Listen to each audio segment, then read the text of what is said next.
Assalamualaikum warahmatullahi wabarakatuh. Perkenalkan, nama saya Siva Kamila, NIM E2019-2141 dari kelas Ekonomi Syariah 4, Prodi Ekonomi Syariah, Fakultas Ekonomi dan Bisnis Islam.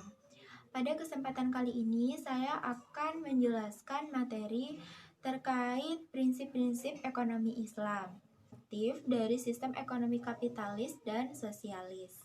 Umat Islam masih terpecah belah dalam hal implementasi ekonomi syariah di masing-masing negara. Kenyataan ini oleh sebagian pemikir Islam masih diterima dengan baik karena ekonomi Islam secara implementasinya di masa kini relatif masih baru. Jadi masih perlu sosialisasi dan pengarahan kepada umat Islam untuk melakukan aktivitas ekonominya agar sesuai dengan syariat Islam. Sebelum mengenal prinsip-prinsip ekonomi Islam, alangkah baiknya kita mengenal dahulu apa sih ekonomi Islam. Nah, ekonomi Islam adalah sebuah ilmu yang mempelajari tingkah laku manusia dalam memenuhi kebutuhannya untuk mencapai falah berdasarkan prinsip-prinsip syariat, yaitu Al-Quran, Ijma, dan Qiyas. Pengertian ekonomi Islam menurut beberapa ahli diantaranya yaitu menurut Yusuf Qaradawi, ekonomi syariah atau ekonomi Islam merupakan ekonomi yang berdasarkan pada ketuhanan. Selanjutnya, pengertian ekonomi Islam menurut M.M. Metwali yaitu merupakan ilmu yang mempelajari perilaku muslim yang beriman dalam suatu masyarakat Islam yang mengikuti Al-Quran, hadis, ijma, dan qiyas. Menurut M. Syauqi Al-Fauzani, ekonomi syariah merupakan segala aktivitas perekonomian beserta aturan-aturannya yang didasarkan kepada pokok-pokok ajaran Islam tentang ekonomi. Prinsip-prinsip ekonomi Islam dalam pelaksanaannya, sistem ekonomi Islam memiliki prinsip-prinsip yang mengedepankan tujuannya untuk mensejahterakan masyarakat. Prinsip-prinsip ekonomi Islam ini terbagi menjadi 3 bagian umum.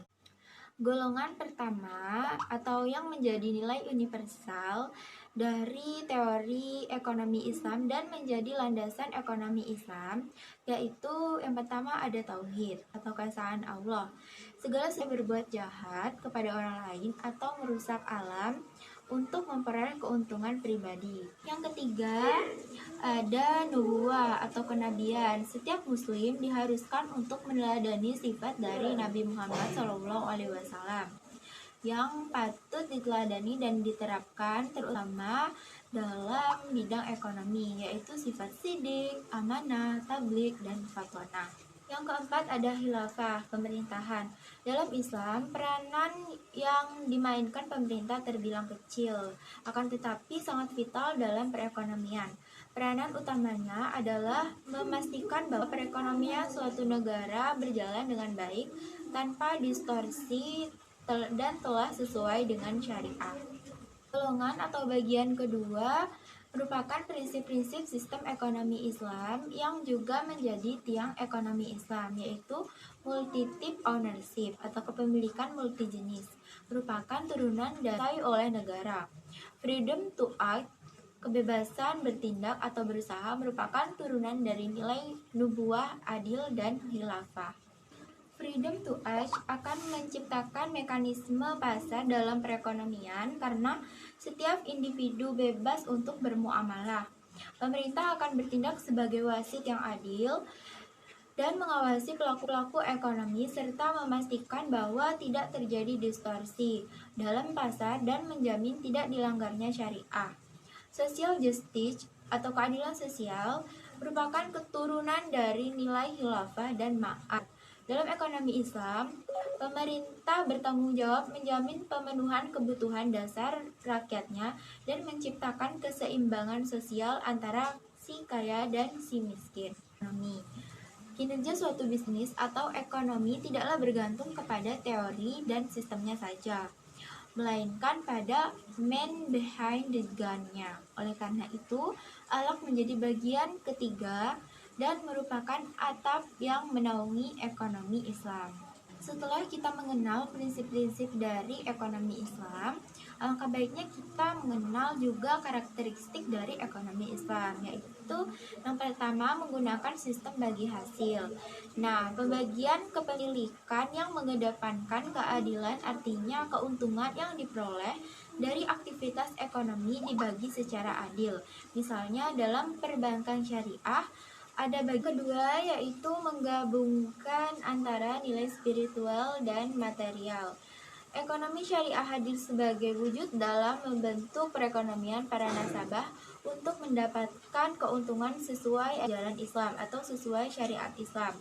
Kekayaan yang diperoleh dan kegiatan dari ekonomi dapat digunakan untuk zakat, infak, dan sedekah sesuai ajaran Islam. Selanjutnya, yang keempat, mengakui kepemilikan multijenis.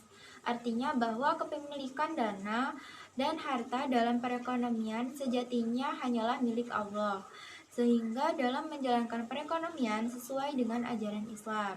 Yang kelima yaitu terikat akidah syariat dan moral. Semua kegiatan ekonomi didasarkan pada akidah syariah dan moral untuk menyeimbangkan perekonomian. Yang keenam yaitu menjaga keseimbangan rohani dan jasmani. Tujuan perekonomian syariah bukan sekedar keuntungan fisik, namun diarahkan untuk mendapatkan keuntungan dan ketenangan batin di dalam hidup, atau bertujuan untuk mencapai falah. Yang kedelapan dan merupakan karakteristik ekonomi syariah yang terakhir yaitu melarang praktik riba. Salah satu bentuk riba adalah penambahan pembayaran oleh orang yang memiliki harta kepada orang yang meminjam hartanya karena pengunduran janji pembayaran oleh pinjaman dan waktu yang telah ditentukan. Dalam perekonomian syariah, praktik riba adalah hal yang dilarang.